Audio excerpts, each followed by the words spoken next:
I've analyzed over 600 Amazon stores over the last 4 years, and I've come to realize that 83% of account deactivation and suspensions happen because majority of Amazon sellers ignore these 3 crucial things when it comes to their Amazon business. And by focusing on these specific account health metrics, I've not only helped people reach their first 4, 5-figure, even 6-figure amounts with their Amazon businesses, but also 7-figure amounts as well. And all without the constant fear of they're going to wake up one day and they no longer have an Amazon business. In this video, I'm going to be talking about exactly how you can build yourself a sustainable Amazon business that can run for years on years on years on end for you without you having the constant fear that something's going to go bad. And I'll explain to you what exactly Amazon algorithm is looking for when they flag certain accounts, and provide you with the right tools, the right resources to make sure that this can be your type of insurance for your Amazon account and you're secure at all times. So here's exactly what we're covering. First, we're going to cover what exactly the customer service performance metrics are. Then we're going to be diving into more specifically the Amazon policy violations. And then thirdly, we're going to be looking into the shipping performance metrics and what all of that means. And these are the exact same things that I checked for my own 6-figure Amazon business and soon to be 7-figure Amazon business in 2025 as well. And it's the number one thing I focus every single one of my mentorship students on to ensure that they can build income on Amazon for a long period of time. So without further ado, let me go ahead and share my screen and let me walk you through what each and every single specific metric actually means. All right, so as you can see here on my screen, we're on the account health dashboard of what it looks like on the back end of Amazon Seller Central, which is the main hub that all Amazon sellers use to conduct their day-to-day operations. Now, to be clear here, everything in regards to what you're seeing is what exactly you would see if you're just starting out to be selling on Amazon. So that way you can just see that there's a lot more alignment in what specific things mean. Now, as you can see, there's 3 different parts. So you got your customer service performance, you've got your policy compliance, then you also got your shipping performance. We're going to dive into each and every single one of these, starting with the customer service performance. Now, a lot of people have this massive misconception that selling on Amazon is only about making money. And that couldn't be further from the truth. Now, if you look at Amazon as a business, the reason why Amazon quite literally, and there's statistics that came out about this, Amazon dominates 61% of the e-commerce market share in 2024. So the only reason why that is because Amazon is more customer focused than ever before. Right? They're always focused on ensuring that their customers are going to be nothing but happy each and every single day.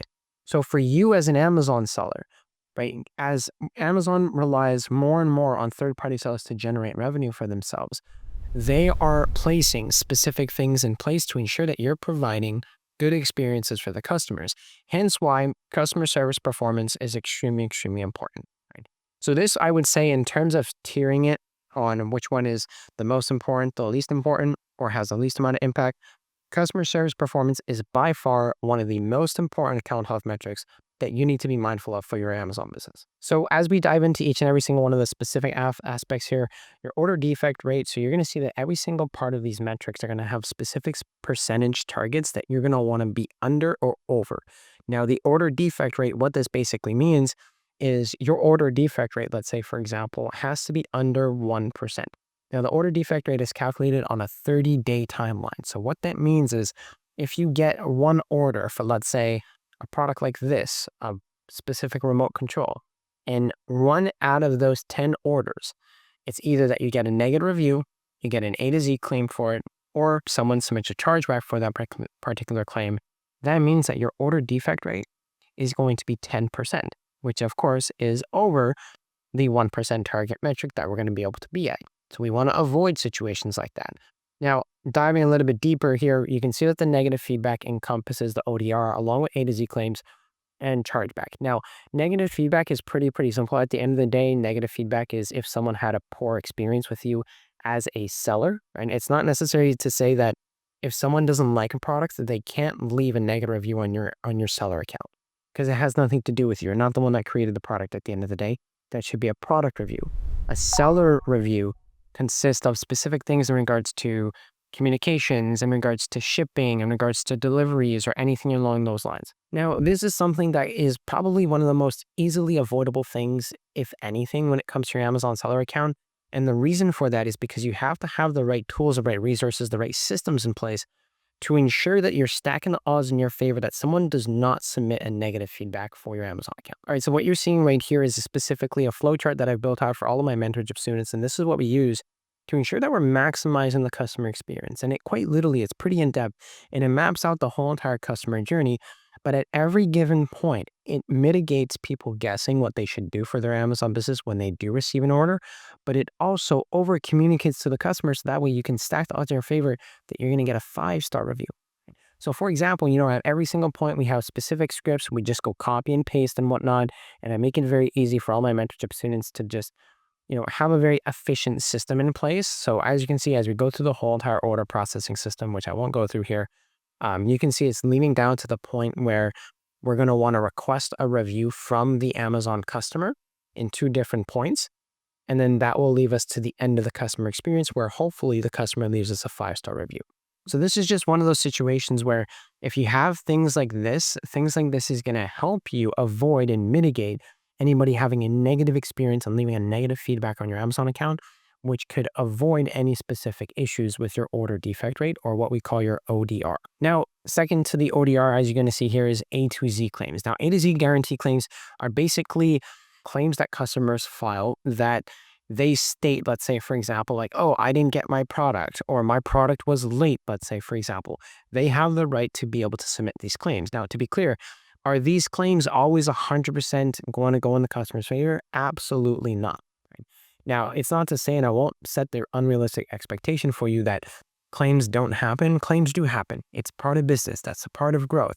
You got to go through the ups. You got to go through the downs at the same time. So it's not always going to be sunshines and rainbows. I'm not going to tell you that it always will be. But at the end of the day, A to Z claims, when they do happen, we have the specific right systems in place, right scripts. I have 4 years experience of dealing with claims as well. I know how to write appeals and plan of actions to be able to ensure that if an A to Z guarantee claim is filed against your Amazon store, it's not going to go against your order defect rate. And also you can be able to ensure that the customer just doesn't automatically get their money refunded to them. Now, the third part to this whole entire order defect rate is going to be chargeback claims. Now, this is probably one of the least common factors that are going to influence your order defect rate, just because people can't necessarily charge back a specific transaction that they made on Amazon because it's a product, right? People more oftentimes than not, when they purchase a product, they want that specific item. This is only in certain situations wherein a customer's, let's say, for example, credit card that they're using was actually frauded, right? And someone stole their credit card and they're buying a whole bunch of different types of items without their knowledge. That's the only situation that this would arise. Truthfully, over my last 4 years of doing this, I've only seen this happen a handful of times, so they're very, very uncommon at the end of the day. Now, for a lot of people, they might think, oh, well, I'm making the most sales at the end of the day. Like, I don't need to look at these order defects rates, the negative feedback claims and whatnot. You always have to remember this. Account health is not something that can help you make money, but it's most definitely something that can stop you from making a lot of money at the end of the day. So if you're someone that feels like, oh, I can easily avoid this whole entire order defect rate and I can ignore it and I don't have to pay any attention to it, well then good luck selling on Amazon for an extended period of time. This is where the horror stories arise, because people don't go into depth in regards to following along with the scripts that we provide, the customer service experience flowchart, and they don't even pay attention to ensuring that at the end of the day, Amazon is just more focused on the customers more than anything else. And if you're not aligned with what their goals are, then they will happily kick you off the platform. Absolutely no problem. And if you don't believe me, then go ahead and try selling on Amazon without the right tools or without the right resources. And simply, you can make sales, don't get me wrong, but you won't be able to make sales for a consistent period of time. Amazon will not put you in the buy box. Amazon will not allow you to be ungated in certain brands because you have poor account health metrics at the end of the day. And I've skirmished through all of YouTube and all the whole entire internet, and I'm yet to see someone to actually speak about account health and why it's important, because at the end of the day, like, this isn't the most sexiest thing in the world. It's not a sexy topic, but it's a topic that needs to be talked about. And in order for you to be able to be a really good, efficient, productive, sustainable Amazon seller, you gotta focus on the boring stuff at the end of the day. All right, next up we have in the middle here, we're gonna have policy compliance. Now, policy compliance is associated with specific things in regards to violations. Okay, so when I explain violations, there's basically 3 to 4 different types of violations that you're always going to want to be mindful of. Now, they do outline them here, and they are in order of priority in regards to which ones hold the most impact. So if you receive a suspected intellectual property violation, that holds the most impact. If you received an actual intellectual property complaint, that will hold a high amount of impact as well. And the thing is, with policy compliance, they do make it relatively easy for you to be able to see, green is good. That means your account health is actually healthy at the end of the day. And your account health rating, you always want it to be over 200 and above. Right? That's your number one priority at the end of the day, just because it can influence specific performance metrics with your Amazon business and the sales that you make. Now, these two violations in terms of intellectual property are probably one of the most easily avoidable violations that anybody can avoid with an Amazon business. And the reason for that is because you have to have the right tools and the right resources to be able to ensure you're not listing a brand or you're not reselling a brand on Amazon that is not reseller friendly, is what we call it. So what you're seeing on my screen right now is essentially any sort of Amazon product. This is what you all see at the end of the day as a consumer. But what we see as an Amazon seller, if I zoom in here a little bit more, you can specifically see when you look at the brand name, visit the Breville store, there's a green little check mark. Okay, so this is an extension that we utilize to be able to ensure that a brand that we're looking to list is in fact reseller friendly, which means that they will not file an IP complaint against us if we choose to resell this particular item on Amazon. On the contrary, what that extension also does, if you take something like KitchenAid, let's say, for example, at this point, you can then see in very blaring red alarms, this brand is known to file IP complaints. Right? So we use a specific tool like this, an extension, to help us mitigate any sort of suspected IP violations coming about, any received intellectual property complaints come about as well. Now, when we talk about product authenticity and customer complaints, along with product condition customer complaints, this is more so having to do with the fact that where you're sourcing from. So as a hypothetical, the easy example I can give you guys, if you want to buy a Gucci bag, where are you going to go? Are you going to go directly to the Gucci store, or are you going to go to AliExpress and expect that bag to be 100% authentic? That's exactly my point. So product authenticity oftentimes is just focused around ensuring that you're sourcing from a reliable source, right? Which in this instance, with every single person that I teach inside of our mentorship program, we only utilize domestic-based suppliers. So nothing is ever coming from China, overseas, or anything along that nature. If someone's selling in the US, we use US-based suppliers. If someone is selling in Canada, we use Canadian-based suppliers. If someone's selling in the UK, we use UK-based suppliers, and so on and so forth. You can start to understand a little bit more as to why we're focusing on those fronts. Now, product condition customer complaints, this is more so having to do with the fact that if ever you list an item as brand new, and then the customer receives it and they feel like it's a used product, that's where issues come about. I've often never received any product condition complaints simply because we always sell product in new condition, and so do our suppliers as well. Right now, I can spend all day here talking about all these different other violations, but really these first 3 and 4 are the most important. And with policy compliance, you're going to want to make sure that your account health rating is always above 200. And that kind of leads me to my last point here in regards to shipping performance. Now, obviously the name of the game with Amazon is fast shipping, right? And I briefly touched on this before, but that's why we utilize domestic-based suppliers to mitigate any sort of errors, any sort of delays, any sort of holds at ports and imports and duty taxes and all that different types of stuff. We mitigate that by only sourcing on the domestic soil. Right? So for all my US students, I provide them with a list of 4,000 US-based suppliers that are dropship friendly. For my Canadian students, I provide you guys with a list of 200 Canadian-based suppliers that are dropship friendly as well. A lot of these suppliers oftentimes will have 2 to 5 day shipping times, which you can still offer prime shipping, and also you're still delivering products within a week. So it doesn't influence consumer purchasing behavior that much compared to what people might think. So your shipping performance comprises of 3 different elements. You got your late shipment rate, you got your pre-fulfillment cancellation rate, and valid tracking rate. So as you can see, we have the target percentages back now. Your late shipment rate has to be under 4%. So what the late shipment rate basically explains is very simply, the late shipment rate is if you have to confirm an item to be shipped on a specific date and specific time, and you don't do it by that date, then that goes against your late shipment rate, what is called your LSR. So for example, at the time of this recording, it's May 2nd, 2025.